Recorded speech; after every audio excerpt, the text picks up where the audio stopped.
Assalamualaikum warahmatullahi taala wabarakatuh. Bara Sunda di mana wae ayana. Tepang dangu deui sareng sim kuring dina pidangan dongeng Sunda nu parantos maneh. Nyandak hiji jejer cariyos Totopong Demit bagian anu ka-23. Mudah-mudahan wae cariyos sing janten panglipur kanggo kalbu pangbaberah kana manah bara Sunda di mana wae ayana. Atuh mang nuhunkeun pisan kana parantos subscribe, like, komen dina channel Mamang ieu. Mudah-mudahan kapayeuna sing langkung namih deui kitu nya subscriberna. Atuh nu teu acan mugia sing subscribe kana channel ieu. Pados channel dongeng Sunda Mang ieu tiasa manjang sa teterasna. Bara Sunda di mana wae ayana hanca garapan anu katuna waktu dinten kamari dugikeun ka Mang Awi nuju ngawarangkong di saung sareng Gani nya. Ngobrol di dinya neroskeun ka baturna perkawis Bah Soma terus dugikeun ka dinya pamit telepatna. Kintun-kintun nama kanggo bara Sunda wae di mana ayana. Pados teu nyangkolong teuing kana waktos pedaran dongeng Sunda dina jejer Totopong Demit bagian anu ka-23 umang sejadi lajengkeun deui. Wilujeng ngadangukeun.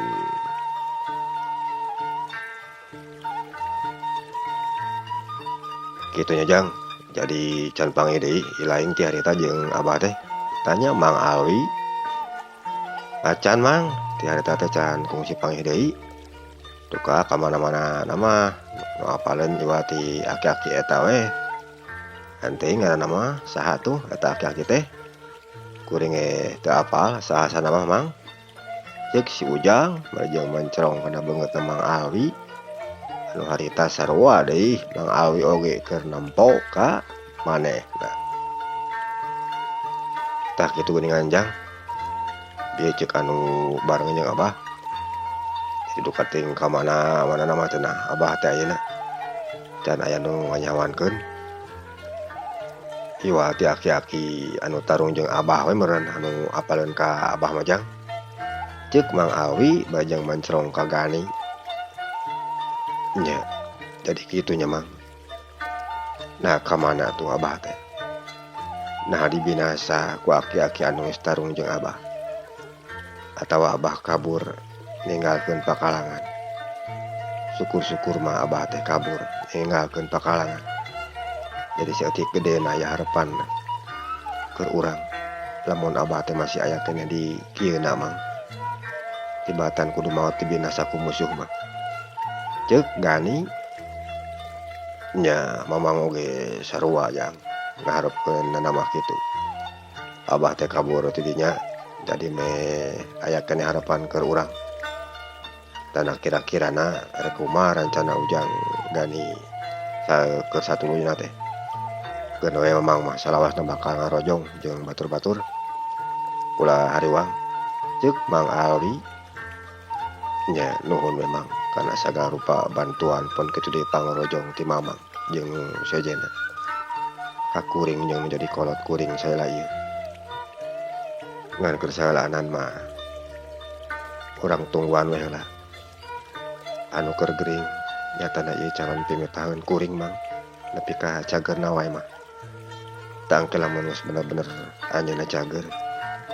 Karek urang ngayakeun di balitungan ka Abah Dinta jeung pada baturna. Geus jadi musuh buyutan urang ayeuna. Bari sakalian kuring rek nanyakeun ka aki-aki anu tarung jeung kolot kuring teh Mang. Nah dikamanakeun kolot kuring teh? Nah dibinasa ku manehna? Atawa kumaha? Tah kitu meureun Mang. Temal Gani. Jadi kitunya Jang rencana Ujang teh. Tanya Mang Alwi. Nya Mang. Urang urus heula we ayeuna mah anu gering. Sabab karunya lamun can cager bener ku urang geus ditinggalkeun mah. Keun we da ngajorag ka tempat musuh.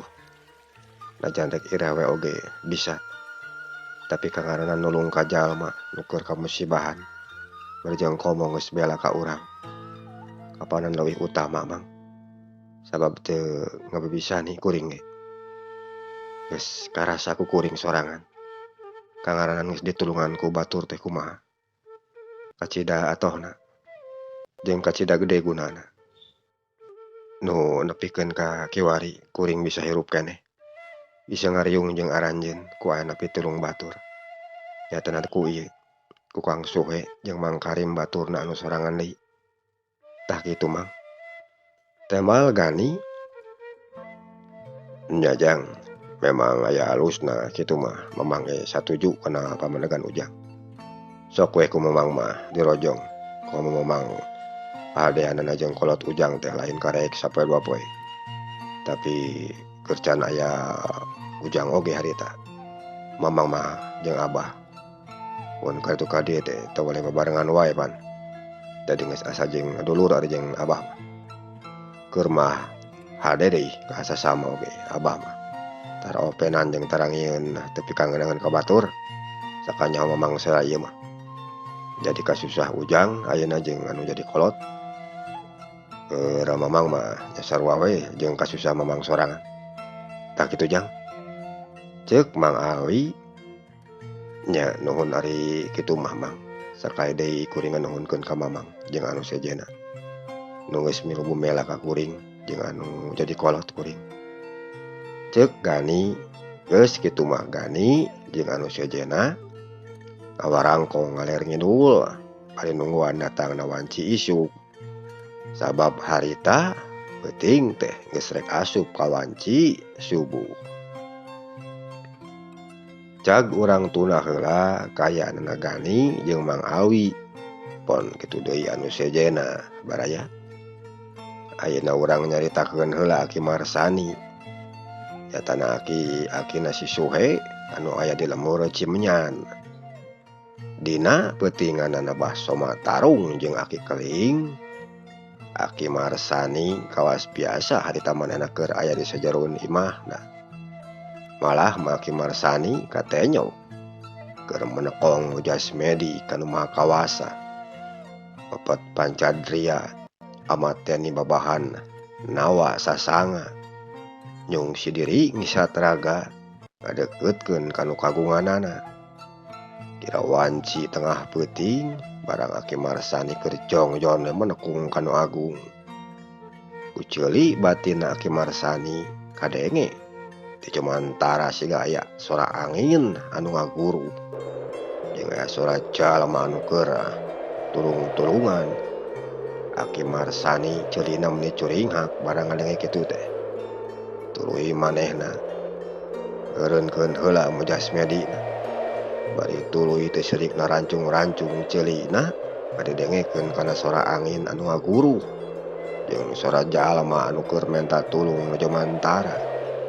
Teu lila pop Aki Marsani kadenge nyarita sorangan. Nangkasahanya anu keur menta tulung nu jomantara teh sigana wae aya jalma nu keur butuh pitulung ti aing meunaan. Hayang nyaho tek ditembuh heula kaluar mah.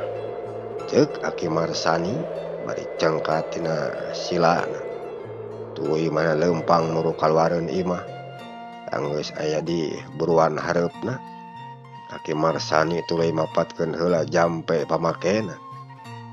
Nyatana aji awas pangawasana.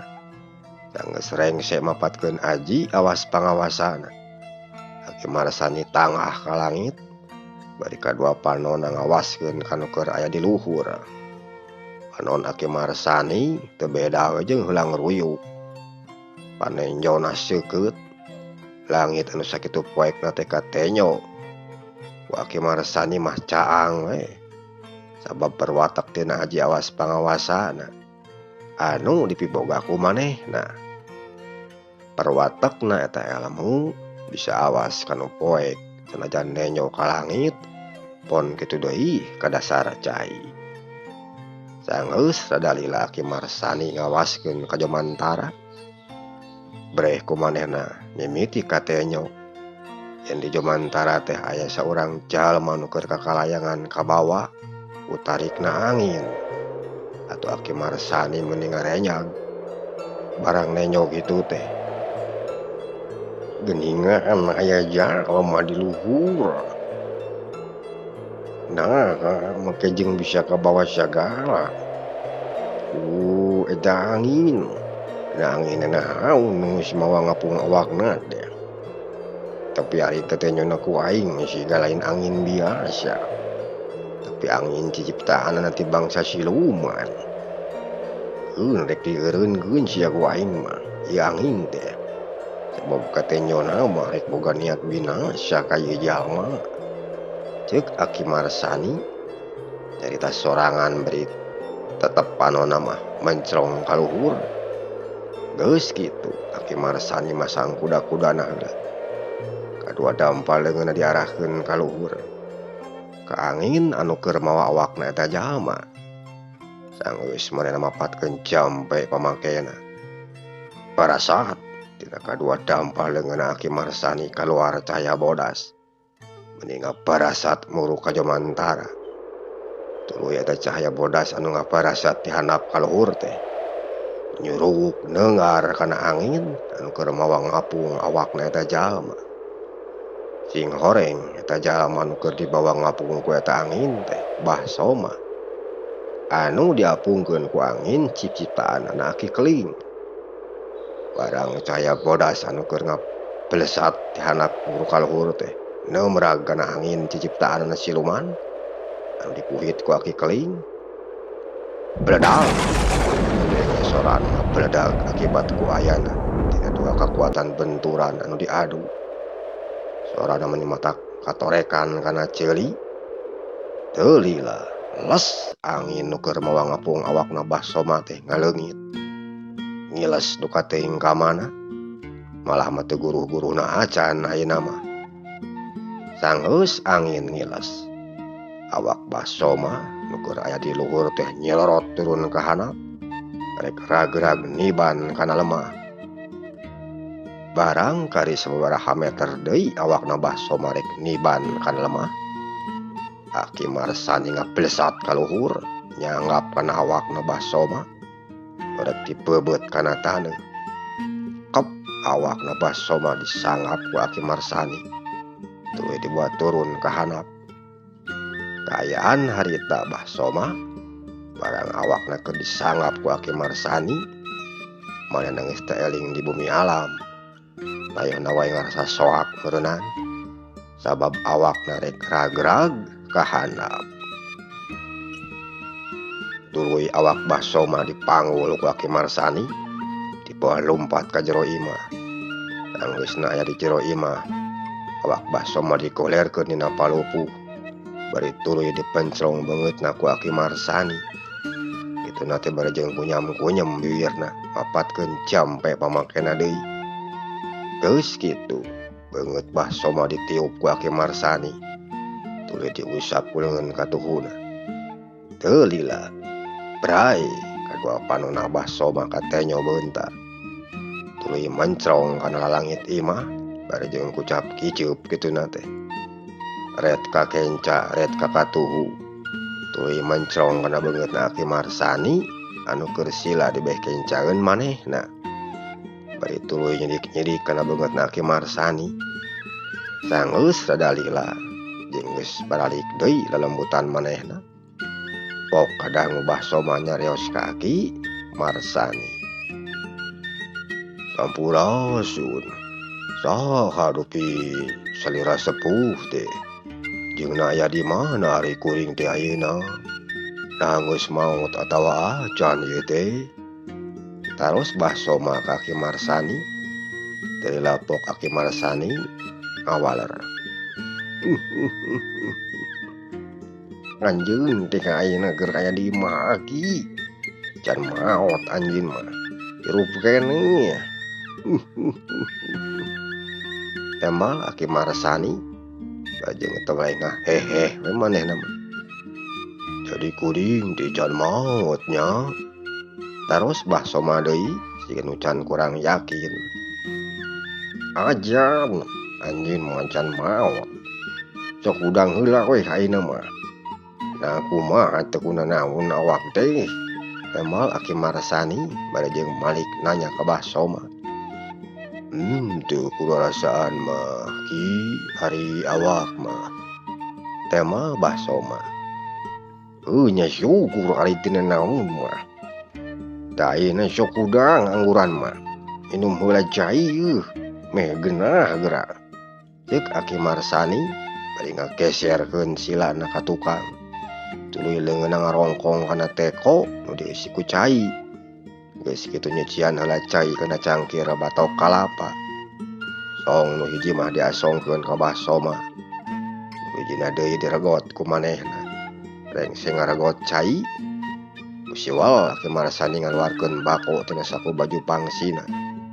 Sanggeus meunang ngalinding.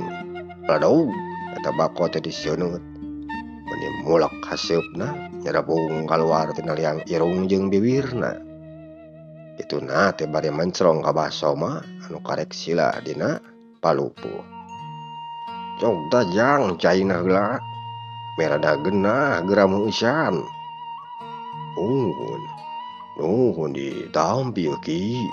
Tema basoma bari ngaregot heula cai anu diwadahan kana cangkir batok kalapa.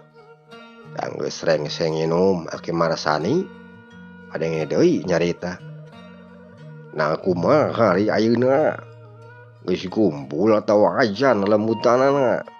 Tanya Aki Marsani. Oh, tuis ayeuna mah Ki. Tuis kumpul deui lembutan kuring teh. Tema basoma. Nya syukur aing geus ngarumpul deui mah. Artina geus eling. Geus inget kana Purwadaksina. Da ayeuna kirek nanya. Nah kunaon pangna anjeun bisa kabawa ngapung ku angin ka Jomantara teh? Nah kabawa ngapung ku angin kitu wae atawa aya nu ngapungkeun ku batur? Tanya Aki Marsani lajeng mencrong kana beungeutna basoma. Teu lila pok basoma kadangu deui nyarita. Ieu sepuh ari dongengna mah. Pangna kuring ngapung ngawang-ngawang di Jomantara teh. Tema basoma bari tuluy nyaritakeun naon rupa sakabeh kajadian anu geus karandapan ku dirina. Ti mimiti rek ngawinkeun Gani nu jadi anakna. Tug nepikeun ka kajadianan Rajapati di lemburna. Nepikeun ka tarungna jeung Aki Keling. Kabeh dicaritakeun ku basoma ka Aki Marsani. Ditetek hiji geus tuning eueuh nu kaliwat. Tah kitu Aki dongengna kahirupan kuring ayeuna mah. Saur basoma mungkas caritanana. Karunya teuing atuh ari kitu mah nasib anjeun dia. Hinggang dilara. Tapikeun we sing sabar. Da naon oge. Sakabeh kajadian anu geus karandapan ku urang mah aya titik tulis ti ijalina. Pikeun nguji kana kasabaran jeung kaimanan urang. Salaku jalma kamantenna kapana. Nu penting mah ulah genat ngadoa jeung ikhtiarna. Eta wungkul kapanan anu diwajibkeun ka urang mah. Atuh hasil jeung henteuna mah lain kakawasaan urang. Ceuk Aki Marsani. Muhun Aki, memang leres pisan eta cariusan teh. Da ayeuna abdi bade tumaros ka Aki. Tapi ari Aki teh saha? Sareng kumaha cariosna pangna kuring tiasa ayana di bumi Aki ayeuna teh? Asa teu acan kahartos ku sim kuring mah Ki? Tanya basoma bangun anu hayang nyaho. Kumaha mimitina cenah? Manehna jol bisa aya di imahna Aki Marsani. Kieu ari dongengna mah pangna anjeun aya di dieu ayeuna teh. Tema Aki Marsani. Geus kitu kumanehna didongengkeun kabeh ka basoma. Ti mimiti manehna ngadenge sora anu ngaguruh jeung anu minta tulung di Jomantara. Tug nepikeun ka dibawana basoma kadinya. Kabeh ku Aki Marsani didongengkeun ka basoma. Tah kitu dongengna mah kisila. Ceuk Aki Marsani. Kutan teh kitu nya Ki. Atuh kalintang nuhunkeunana. Sim kuring teh ka Aki. anu tos kersa nulungan ka kuring. Awasna wae lamun teu ditulungan mah ku Aki. Meureun tos kumaha boa kuring teh. Geus teu kudu dipikiran anu kitu mah. Tah Aki ayeuna rek nanya deui ka anjeun. Jadi anjeun teh meureun calon pibesaneunna Ki Sarkowi anak kitu mah nya. Nya Ki. Nya kitu teh ya sapertos anu geus dicaritakeun ku kuring ka Aki bieu. Rena nepi ka ayeuna oge sim kuring teh. Dan kungsi panggih deui jeung nu jadi anak. Malah ceuk beja ti nu ngaroga halana mah. Anak kuring teh geus dibinasa cenah. Ku jalan dijongklokeun, awakna kajungkrang. Tah kitu Ki. Saur Bah Soma. Emang jeung sanyana anak anjeun teh disuntrungkeun ka jungkrang. Kan hadena we aya nu manggihan. Malah masigana wae nepi ka ayeuna oge hirup keneh eta anak anjeun teh. Ceuk Aki Marsani, katua Bah Soma meuni curing hak barang ngadenge baja kitu ti Aki Marsani teh. Kutan teh kitu nya Ki. Bahagia atuh lamun kitu mah. Artina anak kuring teh masih aya keneh di kieuna. Can maot. Nya, emang can maot anak anjeun mah. Malah keur jeung incu kuring kapanan. Incu kuring ge jangan mulang deui ka dieu. Teh ingkir ka mana heula atuh eta budak teh. Ceuk Aki Marsani. Ya mudah-mudahan mah anak kuring jeung incu Aki teh sing aya dina kasalametan we Ki. Tah ayeuna rek kumaha lalampahan anjeun keur nu satuluyna teh. Tanya Aki Marsani ka Bah Soma. Duh kuring ge bingung ieu teh Ki. Da kudu kumaha ari geus kieu. Sabab ayeuna mah kuringna oge kari sorangan. Tah teu moal bisa ngayunan kakuatan musuh anu sakitu gedena. Atuh batur-batur kuring ge ayeuna teu kakumaha nasibna. Nah hirup keneh atawa henteuna mah. Jadi ari keur ku ayeuna mah kuring teh jadi buntul aku pugag lampah. Keur saeulaan ayeuna mah Ki. Asa baringung ieu pikiran teh. Walar Bah Soma. Oh jadi kitu nya. Geus we atuh. Kieu ari ceuk saheulaanan ceuk Aki. Tibatan ka anjeunna lieur. Leuwih hade cicing we heula di dieu. Etang-etang bari nungguan anak anjeun. Sanu nyaho atuh isuk pageto datang ka dieu jeung incu kuring. Sabab kapanan jeung incu kuring ari niatna oge. Tah engke lamun saumpamana wae barudak teh can aya wae mulang. Cenah eta anjeun rek tuluy nuluykeun lalampahan. Nya tina naon. Atuh rek caricing wae di dieu, rek cicing di dieu maksud teh. Nyampe we deui ari betah mah. Kumaha dena we eta mah. Ceuk Aki Marsani bari mencrong kana beungeutna Bah Soma. Siga nu keur hayang neuleuman kana eusi hatena Bah Soma.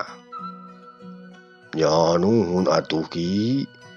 Ari sakira-kirna teu matak janten kaabotan ka Akina mah. Kuring teh rek milu we ngaheurinan di dieu. Sabab rek mulang oge ka lembur. Kapanan geus teu boga saung-saung acan. Pon kitu. Ulah warga oge geus teu aya kuring teh Ki. Harapan hiji-hijina mah wati si Kujang we meureunan. Anu ayeuna keur lumampah jeung incu Aki. Nuhun pisan kana pangakuanna ti Aki. Keur saheulaanan mah kuring teh rek milu heula we meureunan di dieu. Pikeun niiskeun heula pikir jeung hate. Tah kitu meureun Ki. Temal Bah Soma. Nyentina naon ari kitu mah. Ngan wayahna meureunan ari di Aki mah ngan sakieu kaayaanna beda jeung di nulian. Geus we di heula atuh. Kaina sok biar bisi rek heula mah. Datang tuna capek anjeun teh. Aki mereka ngon heula sakedeung. Ceuk Aki Marsani barejeng cengkat tina diukna. Muhun mangga. Bili bade ka ngon heula mah ki. Teh mal bahso mah. Leos geus kitu mah Aki Marsani ngaleos heula ka ngonna. Tayana wae rek ngadondereuh heula meureunan. Sabab wanci geus maju ka janari gede. Angin leutik ngahiliwir sing surusup kana sela-sela bilik imah. Mata kececep karasana kana awak. Maturan simpena peuting dina mangsa harita. Kocapkeun ayeuna bahso mah baraya. Sanggeus Aki Marsani asup ka enggona. Manehna tuluy ngagelehe dina saluhureun palupu. Itu nate barejeng pepereuman. Ngarasakeun awakna anu mimiti karasa capek. Teu lila reup weh sare. Dipepene ku tiisna hawa. Anu aya di sabudeureun eta tempat. Cag urang tuna heula kayanana bahso mah nu keur aya di imahna Aki Marsani. Ayeuna urang nyaritakeun deui kayanana Bahdinta jeung pada baturna. Harita asa sanggeus si Kardi dibawa ngaleos ku musuh-musuhna di hareupeun Bahdinta jeung anu sejena. Bahdinta pon kitu deui anu sejena. Menising rarahuh nararik napas jerona. Utamana mah Bahdinta anu kacida amakna nenyo kajadian sarupa kitu teh. Sajabana ti asa geus dibibirang ku musuh. Imahna oge anu diduruk ku musuh geus ampir satengahna beak. Dipeuleum ku seuneu nu aya ngan kari sesa-sesa tina para paparabotan. Paparabotan imah anu geus kabeuleum ku seuneu. An hadena masih keneh aya parabot anu masih bisa disalametkeun mah. Jadi can kaburu kabeuleum kabeh. Ari kandang sapi jeung kandang ingonan anu sejena mah adena ku Mang Alwi jeung pada baturna teh teu dibeuleum. Sabab karunya cenah mikirna ari kasato mah. Da geus puguh teu baroga dosa ai maranehna mah. Anu diruksak ku Mang Alwi jeung pada baturna ngan saukur imah tempat cicingna Bahdinta jeung ngon tempat sararena centeng-centeng manehna jeung anak buahna anu sejen. Soloyong Bahdinta katenyo ngoloyong kana sanapeun tangkal kai. Barejeng ngarawel korsi anu meunang mindahkeun ti tepas kaburuan imahna. Sabab bisi kabeuleum cenah lamun teu buru-buru dipindahkeun mah.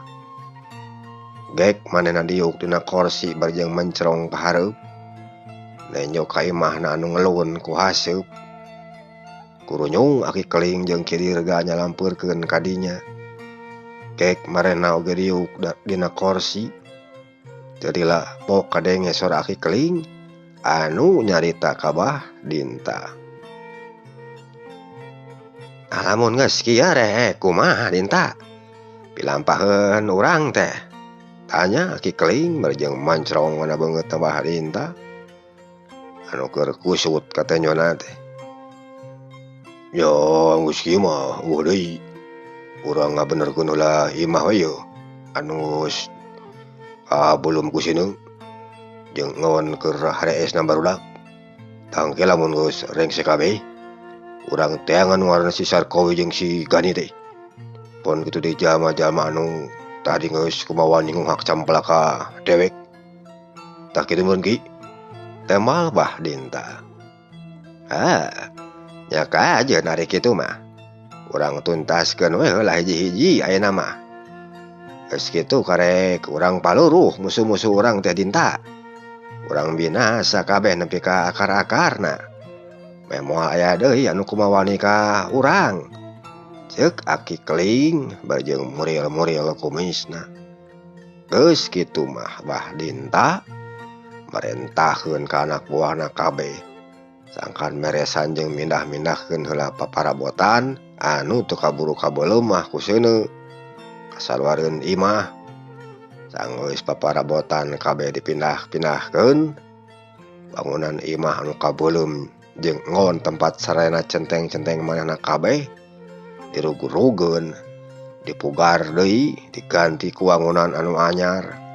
Kaparengan disabudeureunnana imah Bahdinta diparelakan ku tangkal-tangkal kai anu ngapadeg ngahaja menang melak manehna. Sabang saning kai jati, mahoni, albasiah, jengjen jeung sajabana. Jadi temetak hese ari keur sakalian ngawangun imah teh. Dina hitungan poe imahna Bahdinta geus nangtung deui. Sabab sajabana ti loba teh anu barang gawena. Keur ukat-ukutna kai oge deui teu jauh. Jadi gancang dina ngagaweanana teh. Kacapkeun 2 minggu ti harita Bahdinta jeung pada baturna mimiti kalaluar ti imahna rek ngadon maluruh nu jadi musuh-musuhna. Sabab ceuk pamikirna Bahdinta lamun ditungguan wae mah cenah rek tepi ka iraha datangna. Bahdinta jeung pada baturna dina maluruh nu jadi musuhna teh teu sirikna imeut kabeh dititenan. Sakabeh lemur dijug-jug, pasawahan diaprak, disirikna ka tempat anu buni jeung suni oge disingkap-singkapkeun. Bakating ku hayang kapanggih nu jadi musuhna. Tapi weleh can kapanggih ari can kana waktuna mah. Dina hiji poe Bahdinta jeung pada baturna katenyo maranehna keur ngariuhan di sahanapeun tangkal kai. Dariuk dina saluhureun jukut bari ngakaleberan dadana nu karasa panas jeung nyengkab sabab panon poe keur meujeuhna aya dina saluhureun emun-emunan. Sing golehe sing goledag ngarasakeun geunahna angin anu nebak kana tatangkalan. Ti sawatara lila ti harita kadenge sora Bahdinta nyarita kaki keling nu keur diuk di sagigireun manehna. Kudu ka mana deui lamun geus gigi? Neangan nu jadi musuh urang teh. Kabeh tempat geus diaksruk, tapi can aya keneh laratanana geuning. Moal marantok mah kitu ka lemburna. Tapi da sapiraku deui ari baralik deui ka lemburna mah. Sabab tangtuna oge moal ngarasa aman keur maranehna. Tapi ka mana tuh sing laleos teh nya? Ceuk Bahdinta bari awakna nyarane kana tangkal kai anu aya di dinya. Nya sabar we heula Dinta. Da lamun geus waktuna mah tangtu bakal kapanggih ku urang. An ari kupang rasa dewek mah musuh urang teh masih aya keneh di wewengkon ieu. Artina aya keneh di dieu. Tepati jauh ti urang. Ngan teuing di lebah manana mah. Dewek teu apal Dinta. Teh mal aki keling. Urang cobaan sungsi ka jero leuweung we ayeuna mah. Sabab di pelemburan kapanan geus bukti marenya teh eueuh. Taku kituna tangtuna oge lumpatna ka pileuweungan Dinta. Ceuk Ki Dirga. Oh, bisa jadi Ki Dirga. Musuh teh nyumputna di pileuweungan. Oh ayo tuh, urang tiang we ka pileuweungan eta mah. Sanu nyaho, marana teh aya di dinya. Teh mal Bahdinta. Sanggeus kaayaan rada ieuh, Bahdinta jeung pada baturna tuluy laleumpang deui. Rek muru ka jero leuweung anu teu pati jauh ti dinya. Dipirig ku angin leutik, dikendangan ku recetna sora manuk anu aya dina saluhureun tangkal kai. Keur kaliwatan ku maranehna. Sanggeus rada jauh laleumpangna ti urut tempat anu tadi ku Bahdinta jeung anu sejena. Ti jauhna keneh katenyo yen tebeh kencaeun eta jalan teh. Jika aya saung anu yang celing. Eta saung teh ayana di sisieun leuweung pisan. Reg Bahdinta jeung anu sejena katenyo ngaraneg heula. Tuluy malencrong ka saung anu rada jauh keneh ari ti dinya mah. Teu lila pok kadenge sora martani anu nyarita kabah dinta. Sigana mah aya nu ngareusian eta saung teh bah. Teu tempo aya jalma anu keur carecing di jerona geuning. Ceuk Martani bari jeung nunjuk curugna ka saung. Oh Martani, sigana mah aya jalmaan eta saung teh euy. Ayo tingker, sanu nyawa eta teh musuh urang sia.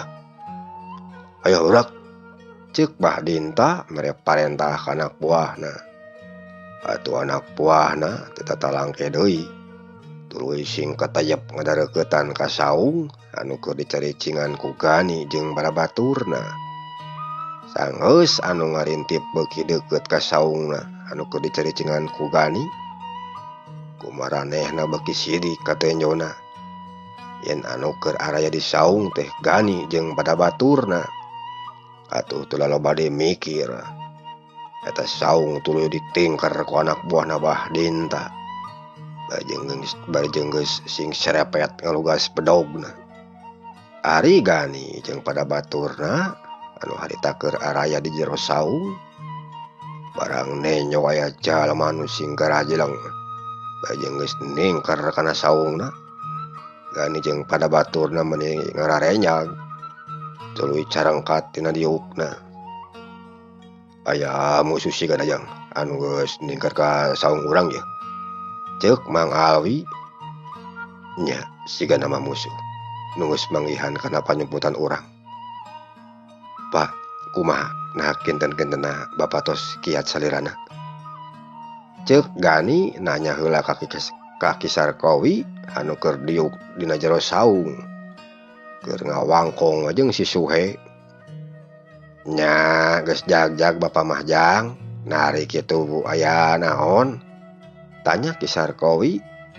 Anu memang can apaleun manehna mah sabab diukna teh di jero jeung keur nukangan ka musuhna. Aya musuh Pak anu dongkap ka dieu. Temal Gani. Ki Sarkowi tuluy malik diukna. Breh teh nya we kumanehna katenyo di hareupeun saung geus loba jalma anu sing medega narangtung jeung ngajaringjing medog. Utan teh aya musuh jang. Hayu barudak, urang sing hareupan ku urang. Kan kade sing arati-ati ulah rek gagabah. Ceuk Ki Sarkowi bari turun tina saung. Dituturkeun ku si Suhe jeung si Samin. Sanggeus araya di luareun saung pok kadenge si Suhe nyarita ka Martani. Rek naon atuh si laeng teh? Lain haug caricing deui mah. Wayah kieu mah wajahna ge geunah hees. Ceuk si Suhe. Dengekeun si Anjom. Dewek datang ka dieu ayeuna.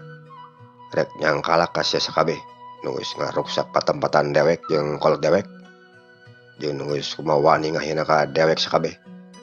Poe ayeuna poe panungtungan sia keur maraneh. Kumaha kahati ku si Anjom? Ceuk Martani bari jeung melotot ka si Suhe. Dengekeun ku si laeng ongok sia. Pikir heula mameh nyarita teh ulah padut salangap sia. Saha nu mimiti ngieun kaributan jeung karuksakan teh? Mantong sok ngieun kaributan jeung karuksakan atuh. Ari sakira-kirana mau diruksak mah ku batur. Ta geuning teu tarima ari diruksak ku batur mah. Baru ngeunah ari kangaran diruksak. Sok rek kumaha sia ongok ayeuna. Ya, tar si Suhe mah moal rek menurut sasiko. Moal rek ngajak satu jangan beas ya. Kajaba lamun dewek kasoran. Karek dewek mah kabur. Teu mah si Suhe kurang ajar. Dewek nyebut ongok sia. Dasar jelema pegat sia mah. Dak, tinggus euy. Ceuk Martani mere parentah ka batur-baturna. Atuh jeleng. Batur-baturna Martani cung jeleng ka hareup. Bae jeung ngarayunkeun bedogna kituna teh. Mang Alwi jeung pada baladna nenjo kitu maranehna teh cicingeun. Tuluy cung jeleng ka hareup bari jeung marasat bedogna. Atuh teu ampeuh deui. Dua pasukan dina poe harita. Sedih hembatkeun bedog jeung silih takis. Sora bedog mitong terang di sarada. Jeung si Puricak ngaluarkeun memang seuneu. Kaayaan di eta tempat nu tadina teu isieun teh. Ayeuna mah jadi rame ku sora bedog anu diaradu jeung sora jalma anu pating jorowo. Ocapkeun ayeuna Martani baraya anu keur adu hareupan jeung si Suhe. Harita Martani loncat narajang ka si Suhe. Bangun anu gemeseun pisan sigana teh. Ituna teh bari ngayunkeun bedogna kana beuheung kencana si Suhe. Ku si Suhe teh diantep. Bedog Martani nu keur ngalayang kana beuheungna teh ditakis ke bedogna. Yeup belentrang. Dua bedog diadu. Geus kitu. Bedog si Suhe disabetkeun kana beuheungna Martani di hareup. Heup palepat. Bedog si Suhe meuni serab katojo ku panon poe. Lep Martani ngalepkeun sirahna. Barang Martani ngalepkeun sirahna dampal suku si Suhe anu katuhu asup ngahanca kana gadona Martani anu harita keur dongko. Yeup cedak. Kado Martani kahanca pisan ku dampal suku katuhuna si Suhe. Jengkang. Blak awak Martani nangkarak bengkang dina salueureun taneuh. Ku si Suhe teh diantep. Tuluy mana ngayunkeun deui bedogna rek dipake nyacag awak Martani anu keur nangkarak dina taneuh. Kurentel awak Martani rikat ngakurentelkeun maneh ka katuhu. Atuh srep bedog si Suhe nancep kana taneuh. Tuluy kumanehna dicabut deui. Karyat Martani hudang tuluy mencrong ka si Suhe nu keur nangtung di hareupeun manehna.